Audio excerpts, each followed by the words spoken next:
Donc, ce matin, j'aimerais que l'on puisse préparer nos cœurs pour prendre le repas du Seigneur. Et ça va être après la prédication. Mais c'est justement d'être prêt pour le geste que nous allons poser. Et j'aimerais qu'on puisse tourner encore une fois dans la première lettre de Jean, 1 Jean 4, le verset 7 à 11. 1 Jean 4, le verset 7 à 11, qui nous parle justement d'amour. Bien-aimés, aimons-nous les uns les autres, car l'amour est de Dieu, et quiconque aime est né de Dieu et connaît Dieu. Celui qui n'aime pas n'a pas connu Dieu, car Dieu est amour. L'amour de Dieu a été manifesté envers nous en ce que Dieu a envoyé son Fils unique dans le monde afin que nous vivions par lui. Et cet amour consiste non point en ce que nous avons aimé Dieu, mais en ce qu'il nous a aimés et a envoyé son Fils comme victime expiatoire pour nos péchés.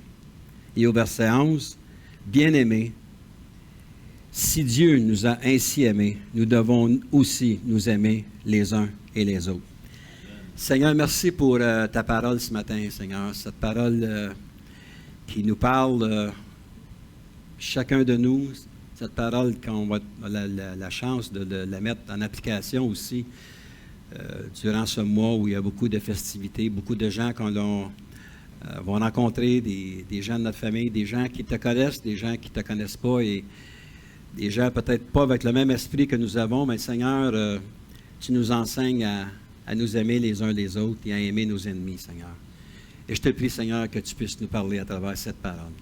Et c'est dans le nom de Jésus qu'on a prié. Amen. Le titre du message ce matin, c'est « Aimer son prochain comme Dieu nous a aimés ». Dans la vie, il y a beaucoup de choses que l'on aime. Des choses qui sont plus faciles à aimer. La nourriture, les vêtements, les voyages, les amis, le sport.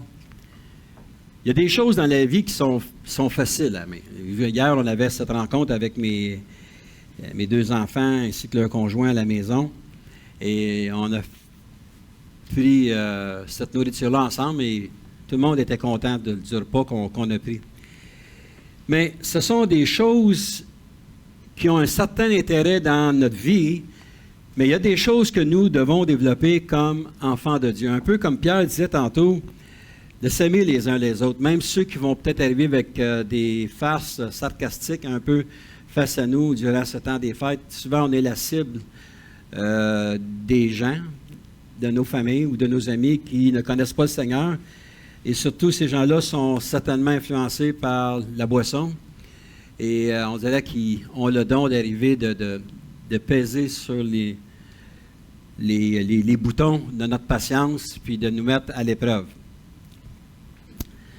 Le vrai amour est devenu assez rare dans notre société aujourd'hui.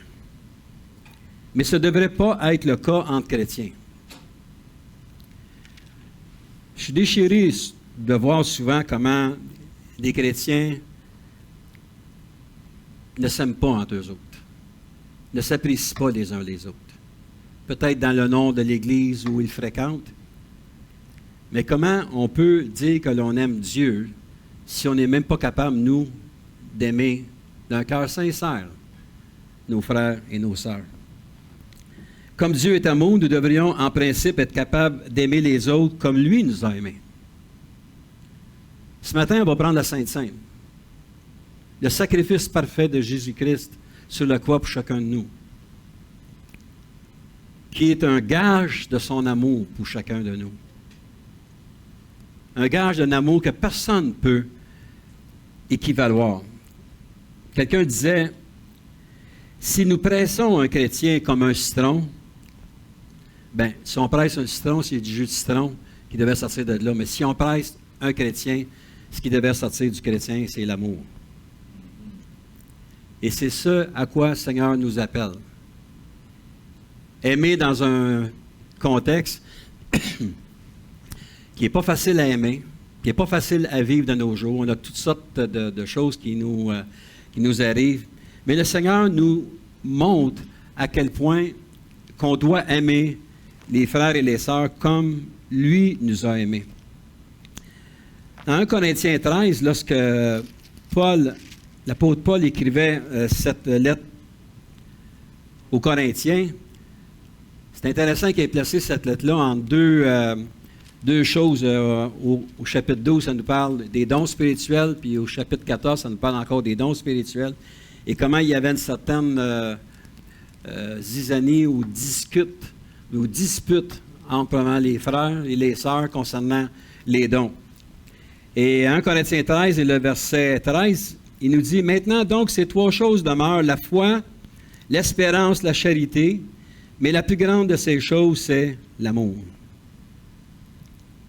Il venait de donner des principes, comment aimer, ce qu'on doit faire pour aimer, et comment on doit agir, nous, si on veut réellement démontrer l'amour du Père pour chacun de nous.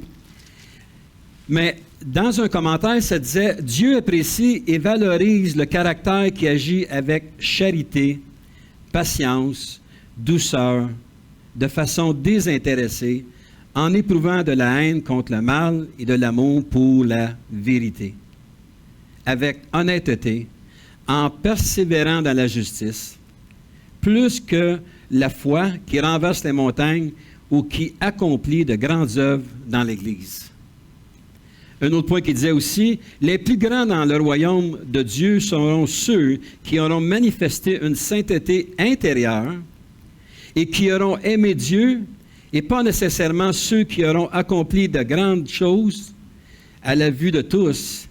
L'amour de Dieu répandu dans le cœur du croyant par le Saint-Esprit est toujours plus important que la foi, l'espérance ou toute autre chose. » Quel beau commentaire.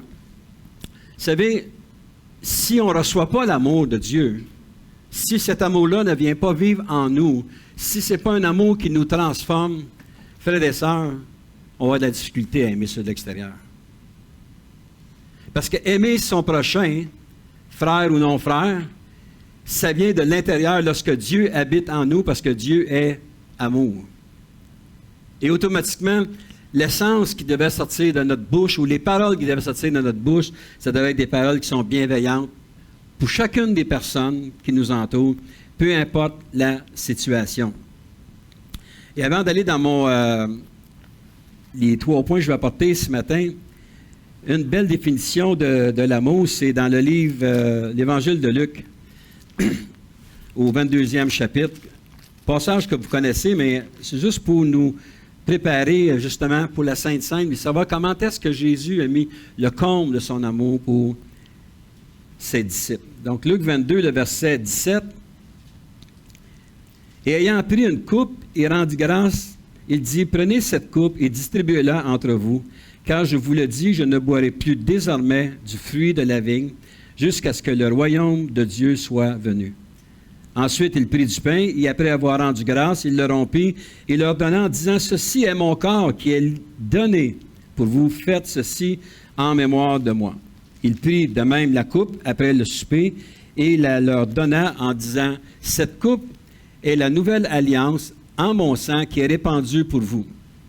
Cependant, voici la main de celui qui me livre est avec moi. » Imaginez-vous, Judas faisait partie de cette, si on peut dire, cette cérémonie-là, de cette sainte scène-là. Donc,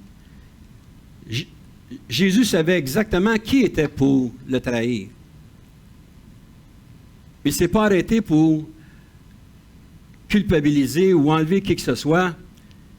Moi, ce que je vois, c'est qu'il a donné une chance encore à Judas qu'il puisse se repentir. Donc, comme il dit ici au verset 21, « Cependant, voici la main de celui qui me livre est avec moi à cette table. Le Fils de l'homme s'en va selon ce qui est déterminé, mais malheur à l'homme par qui est livré. » Ils commencèrent à se demander les uns aux autres qui était celui d'entre eux qui ferait cela. Donc, ils sont questionnés, « C'est qui, Seigneur, qui peut faire une telle chose? » Et au verset 24, il continue, « Il s'éleva aussi parmi les apôtres une contestation. Lequel d'entre eux devait être estimé le plus grand? Jésus leur dit, « Les rois des nations les maîtrisent et ceux qui les dominent sont appelés bienfaiteurs. Qu'il n'en soit pas de même pour vous, mais que le plus grand parmi vous soit comme le plus petit. et celui qui gouverne comme celui qui sert. Car quel est le plus grand, celui qui est à table ou celui qui sert? N'est-ce pas celui qui est à table? Et moi, cependant, je suis au milieu de vous comme celui qui sert. Vous êtes ceux qui ont persévéré avec moi dans mes épreuves. C'est pourquoi je dispose du royaume en votre faveur, comme mon Père en a disposé en ma faveur, afin que vous mangiez et buviez à ma table dans mon royaume et que vous soyez assis sur des trônes pour juger les 12 tribus d'Israël. Si on regarde en détail cela, il y avait Judas qui était assis à la table. Mais lorsque les disciples ont commencé à se poser cette question-là, qui est le plus grand? Si eux voulaient savoir exactement qui était le plus grand dans le royaume, est-ce qu'il était mieux que Judas en fin de compte? Eux, ce qu'ils voyaient, ce n'était pas de faire la volonté. Ils n'ont jamais reconnu, ils ne se sont pas rappelés que Jésus était mort sur la croix. Mais Jésus était plus loin que ça. Il a poussé la bonté, l'amour extrême qu'il avait pour aimer les 12 qui étaient assis avec lui. Sans exception. Ça, c'est de l'amour qui est pur. Le mot amour apparaît dans cette lettre, 1 Jean, une quarantaine de fois dans l'épître de Jean. Il y a l'amour philéo, puis il y a l'amour agapé. Il y a encore, oui, il y a l'amour éros aussi, qui, normalement, c'est homme et femme, mais ce n'est pas le point que ce matin, je veux parler avec l'amour philéo. Et cet amour-là, c'était l'amour qui régnait entre les apôtres. On se rappelle, hein, que, il dit Pierre, tu sais, on se rappelle, m'aimes-tu, ben oui, Seigneur, je t'aime, philéo, jusqu'à temps qu'il renaisse, je t'aime, qui est devenu agapé. Jésus n'aimait pas d'un amour philéo. Jésus n'était pas celui qui aimait pour l'amitié des gens. Jésus aimait les gens pour l'amour qu'il avait, c'est-à-dire un amour agapé, l'amour du Père, l'amour rassembleur, l'amour qui fait que, peu importe les circonstances, on se sent aimé, on se sent apprécié. Et l'Église aujourd'hui a besoin de ressentir cet amour-là. Souvent, on est attiré par l'amour que certaines choses peuvent être faites dans l'Église, mais lorsqu'on parle de l'Église, c'est comme si on partirait vide. Mais avoir l'amour de Dieu, on n'est pas un grand nombre, mais si le petit nombre que nous sommes, nous nous aimons d'un amour agapé les uns les autres, il donne la place à Dieu pour bâtir quelque chose de grandiose au milieu de nous. C'est ce qu'il veut qu'on s'aime les uns les autres. Jean a reçu une preuve tangible de l'amour de Jésus. Dans Jean 20, le verset, je vais vous lire quelques passages. Jean 20, le verset 2.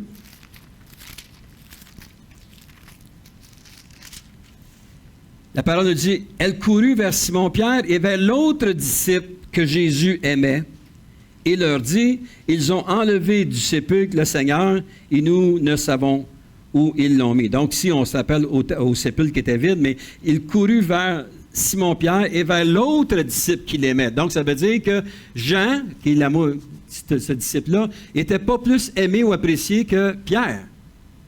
Il l'aimait autant l'un que l'autre. On regarde dans le verset, au chapitre 21, le verset 7.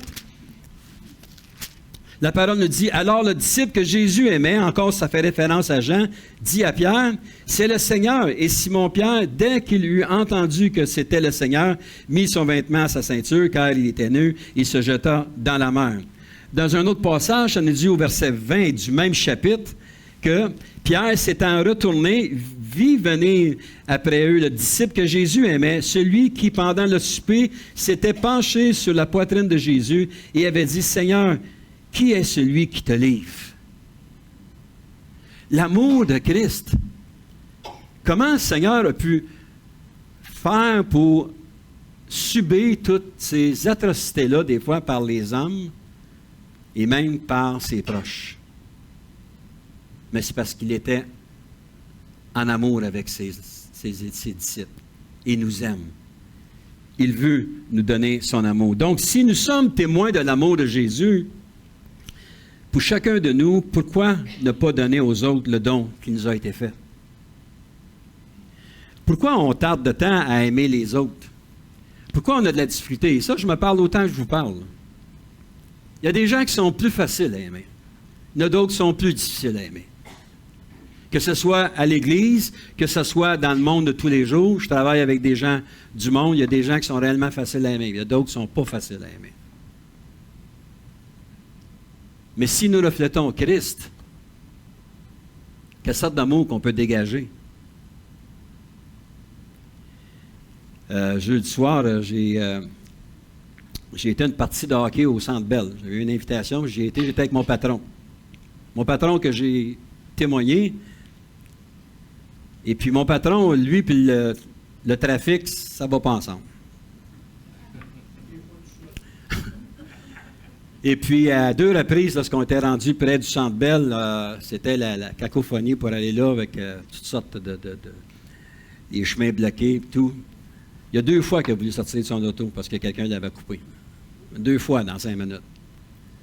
Là, je dis, je prends le bras, je dis, calme-toi, tu sais. Ouais. Fait que, tu sais, ouais, ça, il m'en manquait pas gros, tu sais.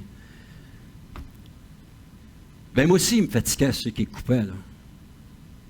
Imaginez-vous si je serais embarqué dans le même langage que lui tenait, là. Les deux, on s'est sortis du char. Puis ça n'aurait pas été difficile dans mon ancienne vie de le faire.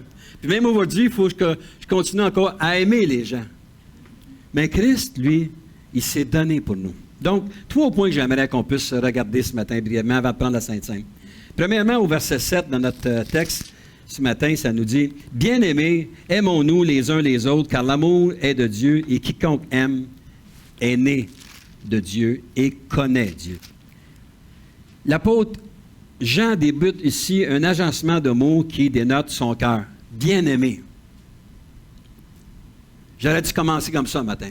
« Bien-aimé ». Mais qu'est-ce que ça veut dire?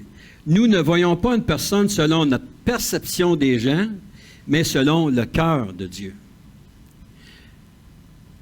L'apôtre Jean ici parlait à l'Église. Il voyait comment est-ce que l'Église s'en allait. Comme je vous en ai parlé dans les autres semaines, lorsqu'il était sur l'île de Patmos, l'Esprit de Dieu lui a montré ce qui s'en venait. Mais ça ne l'a pas empêché à plusieurs reprises dans sa lettre, mes bien-aimés. Possiblement que Jean aussi avait des persécutions.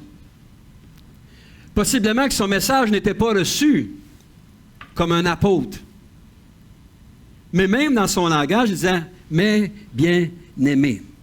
Et lorsqu'on est capable de dire ça à quelqu'un, « mes bien-aimés », c'est qu'on parle selon le cœur de Dieu. Ce qui veut dire « toi, tu es aimé de Dieu, donc aime ton prochain ». Il mettait la table pour une démonstration d'amour. Il voulait que le peuple de Dieu puisse comprendre que c'est important de s'aimer, surtout dans les temps qui s'en viennent. On sait que l'apôtre Jean, c'était probablement un des derniers qui est mort quelques années plus tard, après ces lettres-là. Mais 2000 ans plus tard, ça nous parle, ça nous interpelle encore aujourd'hui. Comment c'est important d'aimer. Au verset 8 de notre texte, « Celui qui n'aime pas n'a pas connu Dieu, car Dieu est amour. » Jean nous dit, « Si tu n'aimes pas, donc tu n'as pas reçu Dieu. » Si tu haïs des gens, si tu as quelque chose contre les gens, mais c'est parce que tu ne manifestes pas en dedans l'amour que Dieu t'a donné. Tu sais, on n'est pas mieux que ceux qui auraient mis la dette à quelqu'un, puis quand il a eu la chance d'aller chercher d'autres argent, il y a été, puis vous voyez le passage que je vais amener. Mais lorsqu'on aime, on aime entièrement les gens qui nous entourent. Quand tu acceptes Jésus comme sauveur, tu reçois son ADN. C'est quelque chose, ça. Lorsqu'on accepte la mort et la résurrection de Christ dans notre vie, on accepte son ADN. C'est pour ça que Paul dit, on est une nouvelle créature.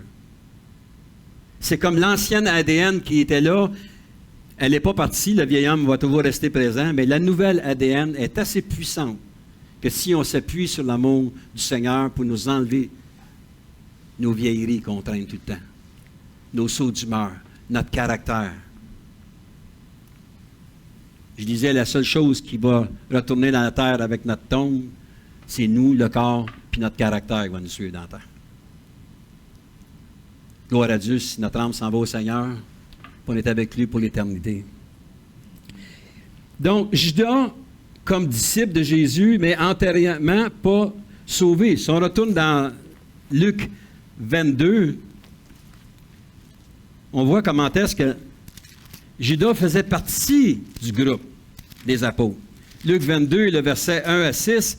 La fête des pains sans levain, appelée la Pâque, approchait. Les principaux sacrificateurs et les scribes cherchaient des moyens de faire mourir Jésus. Or, car ils craignaient le peuple. Or, Satan entra dans Judas, surnommé Iscariote, qui était du nombre des 12. Pourquoi Satan a rentré dans le cœur de Judas? C'est parce qu'il n'était pas animé de l'amour de Dieu. Lorsque tu es animé de l'amour de Dieu, l'ennemi a beau essayer par toutes sortes de flèches empoisonnées, il ne viendra jamais à bout. Pourquoi? Parce que ta priorité, c'est Jésus. Et Judas alla s'entendre avec les principaux sacrificateurs et les chefs des gardes sur la manière de leur livrer. Ça, c'est avant le passage qu'on a lu, avant qu'ils prennent la Sainte Seine. Ils furent dans la joie et ils convinrent de lui donner de l'argent. Après être engagés, ils cherchaient une occasion favorable pour leur livrer Jésus à l'insu de la foule. Ça, c'était le dessein de Judas dans sa vie. La définition de Dieu est amour, bien, ce n'est pas compliqué, c'est Dieu est la source de l'amour. Lorsqu'on vient au monde, on a peut-être un amour qui s'attache à notre mère, mais le vrai amour vient de Dieu. Je pense à des enfants qui sont maltraités du berceau, aller jusqu'à peu importe l'âge. Et après ça, on voit ces gens-là, comment est-ce qu'ils peuvent avoir de la difficulté à aimer. Parce qu'à la base, ils n'ont pas reçu cet amour-là de Dieu.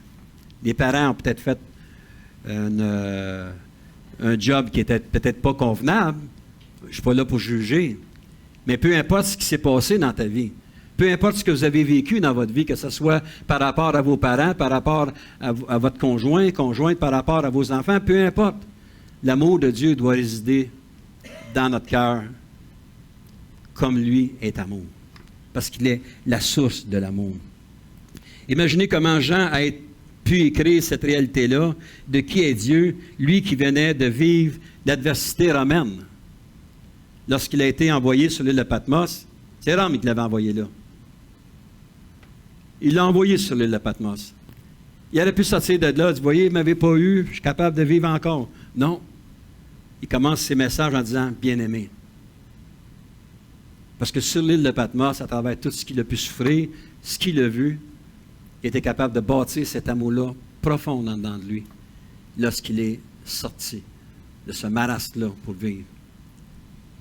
Encore une fois, lorsque j'ai donné mon cœur à Jésus, j'avais quand même 33 ans de fête dans ma vie. De la rancune et de la grogne, j'en avais pas mal dans mon cœur.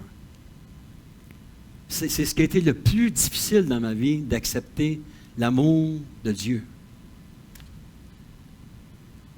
Est-ce qu'il m'aime réellement? Avec tout ce que j'ai fait, avec tout ce que j'ai accompli dans ma vie, les choses qui n'étaient pas correctes, est-ce qu'il m'aime réellement? Et plus qu'on marche avec lui, plus qu'on est imbibé de sa parole, plus il va nous faire connaître son amour. Lorsque nous aimons les autres, nous marchons dans la lumière de Dieu. Vivions par lui, c'est-à-dire être ses représentants sur la terre. Au verset 9, comme je disais tantôt, l'amour de Dieu a été manifesté envers nous en ce que Dieu nous a envoyé Fils unique dans le monde afin que nous vivions par lui. Frères et sœurs, l'Église, c'est l'ambassadeur de Christ sur cette terre. C'est à nous de démontrer l'amour que nous avons reçu, de la donner. Savez-vous quoi? Plus qu'on donne, plus qu'on reçoit. Plus qu'on va face aux gens qu'on a de la difficulté, puis on revient, le Seigneur nous va donner encore plus d'amour. Il va nous donner plus d'amour afin qu'on les aime davantage. Lorsque nous aimons les autres, nous marchons dans la vie de Dieu. Pas aimer, c'est de vivre dans les ténèbres. Et lorsque nous aimons les autres, nous marchons dans l'amour de Dieu. Nous rendons aux autres le privilège qu'il nous a accordé, celui d'être appelés enfants de Dieu. 1 Jean 3, le verset 1, « Voyez quel amour le Père nous a témoigné pour que nous soyons appelés enfants de Dieu, et nous le sommes si le monde ne nous connaît pas, c'est qu'il ne l'a pas connu. » Imaginez-vous, on est appelés enfants de Dieu. Le commentaire que je lisais ici, c'était « Être un enfant de Dieu est le plus grand privilège de notre salut. Être un enfant de Dieu est la base de notre foi, de notre confiance en Dieu et de notre espoir pour la gloire à venir en tant qu'enfants de Dieu. Dieu veut que nous prenions de plus en plus conscience par le Saint-Esprit, le mot adoption, adopter, que nous sommes ses enfants. Et un autre point, parce que nous sommes des enfants, nous sommes disciplinés par le Père et nous désirons vivre de la manière à plaire à Dieu. Donc, le but suprême de Dieu, en faisant de nous ses enfants, est de nous sauver pour l'éternité. Ça, c'est l'amour qu'il a déployé à la croix pour chacun de nous. En fait, cet amour-là, il était bien avant que la terre soit là. Dieu nous voyait, comme j'en ai déjà parlé, prédestinés. Comment est-ce que le Seigneur nous voit? Comment est-ce que le Seigneur, à la base, il aime tout le monde. Tout le monde, sans exception. Et la seule chose qu'on a à faire, c'est d'apprendre à comment se laisser aimer par Dieu. Deuxième point, la démonstration de l'amour. Ce matin, nous allons prendre la scène et voilà, premièrement, une démonstration de l'amour de Dieu. Premièrement, Jean 3,16. Vous connaissez ce passage-là, quand Dieu a tant aimé le monde?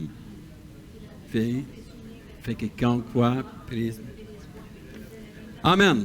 Ça, c'est la première chose. Donc, si tu veux recevoir l'amour de Dieu, c'est la première chose que tu dois accepter dans ta vie.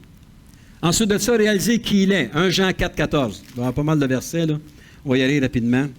1 Jean 4, 14, la parole nous dit « Et nous avons vu et nous attestons que le Père a envoyé le Fils comme sauveur du monde. » Il est le sauveur du monde. 1 Jean 3, 16. 1 Jean 3, 16, la parole nous dit... Deux pages. Nous avons connu l'amour en ce qu'il a donné sa vie pour nous. Nous aussi, nous devons donner notre vie pour les frères. Donner sa vie. 1 Jean 4, 9.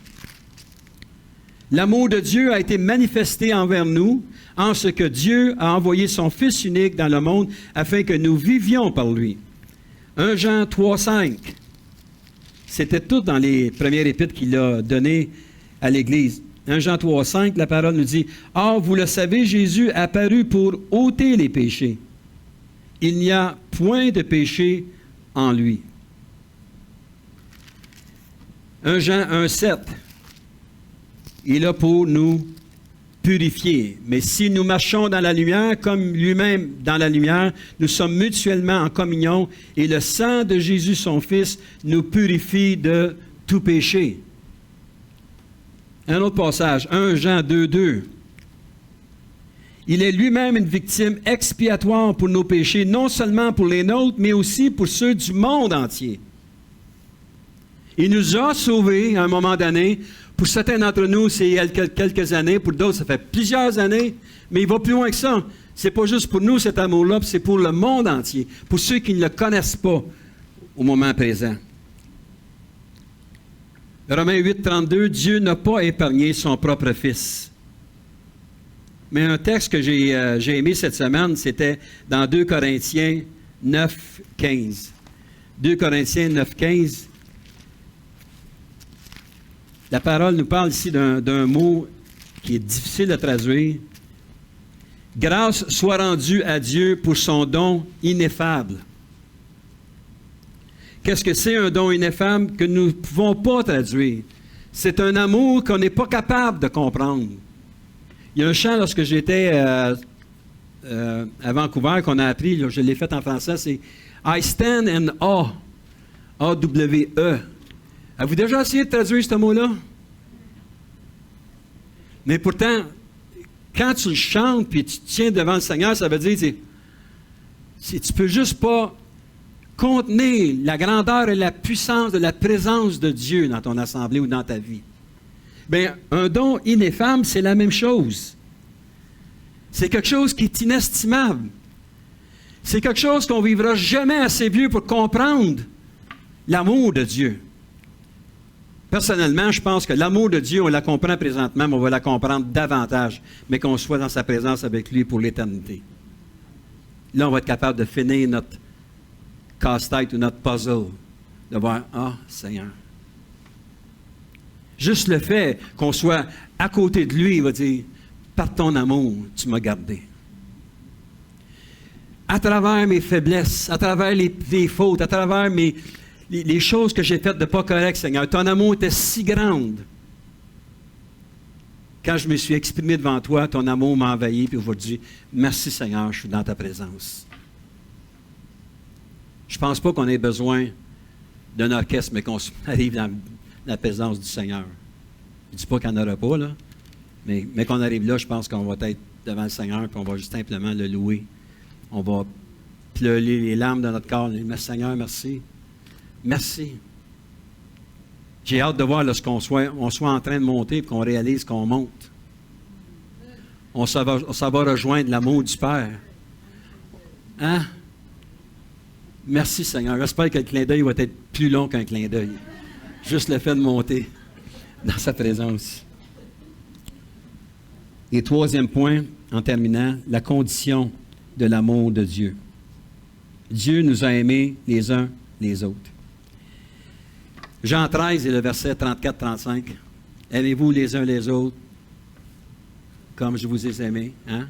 Et ainsi tous verront, vous êtes mes disciples si vous vous aimez les uns les autres. L'importance de s'aimer. Mais plus tard, au courant de cette semaine, il y a un passage qui me réellement, je lisais dans les évangiles, et je me demandais comment il est le cœur de Jésus ce matin. Si on tourne ensemble dans Matthieu 23, Matthieu 23 et le verset 37.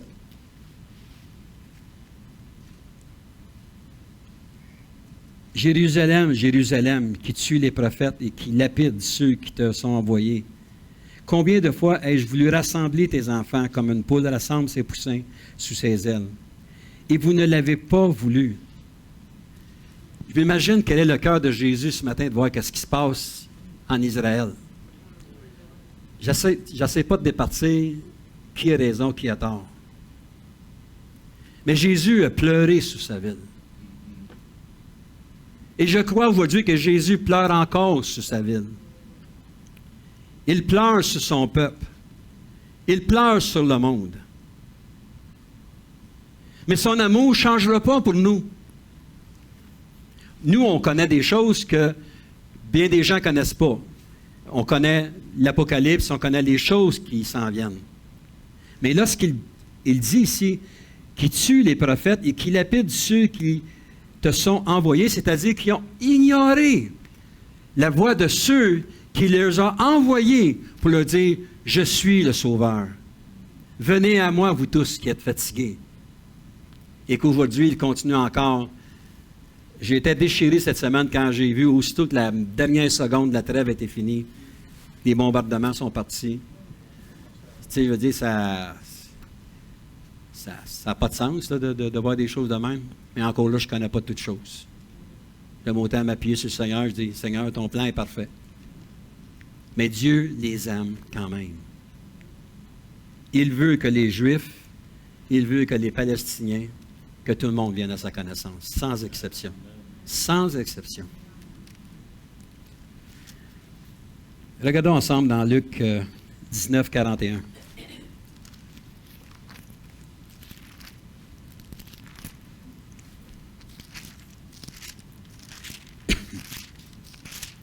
Luc 19, 41. Comme il approchait de la ville, Jésus, en la voyant, pleura sur elle. Le Seigneur pleure aujourd'hui. Et ce matin, on va se rappeler le sacrifice parfait qu'il a fait. Et c'est important de se préparer nos cœurs. Est-ce qu'il y a des choses dans notre cœur qui doivent être extirpées afin que l'amour de Dieu vienne davantage s'ancrer dans notre cœur? Et qu'à cette belle saison qui est devant nous, qu'on soit capable d'exprimer de l'amour. Comme je disais hier, j'étais avec mes enfants, mon genre, ma belle-fille. Ils connaissent le Seigneur. Je les ai baptisés. Et aujourd'hui, ils ne suivent plus le Seigneur. pour toutes sortes de raisons. Rancune. Rancune de l'Église, rancune... Ah, ils n'ont rien contre nous autres, mais ils ont rancune contre je ne sais pas quoi. Et ma prière était que, Seigneur, mets ta main sur eux. Et content, hier, on était capable d'embarquer et de lui faire entendre quelques chansons parce que mes enfants ne sont même pas venus à mon concert. Tu sais, Nadia est venue, mais les autres ne sont pas venus. Je ne les en veux pas pour ça. Mais ils ont manqué quelque chose. Non. La parole de Dieu. Mais on était capable d'écouter quelques chants que j'ai faits. Puis j'ai même vu mon beau-fils qui a commencé à apprendre la guitare puis commencé à jouer une chanson chrétienne à la guitare. On ne sait pas ce que le Seigneur a. Mais ce que je voulais qu'il sache, quand on les a quittés hier, il dit « On vous aime, avec l'amour de Jésus ». Donc, ce matin, j'aimerais inviter les préposés à la Sainte Seine, la distribution, puis d'inviter aussi Pierre, Marielle. Et on va se préparer dans nos cœurs, on va avoir une attitude de louange. Donc, en conclusion, ce matin, tous ceux et celles qui croient au sacrifice de Jésus sur la croix, pour nous, ne peuvent vivre une vie centrée sur eux-mêmes. Si on est réellement dans la présence, si on connaît le Seigneur personnellement, c'est important de vivre une vie qui soit centrée sur... Je vais les mettre ici. Je vais les ici. Ouais.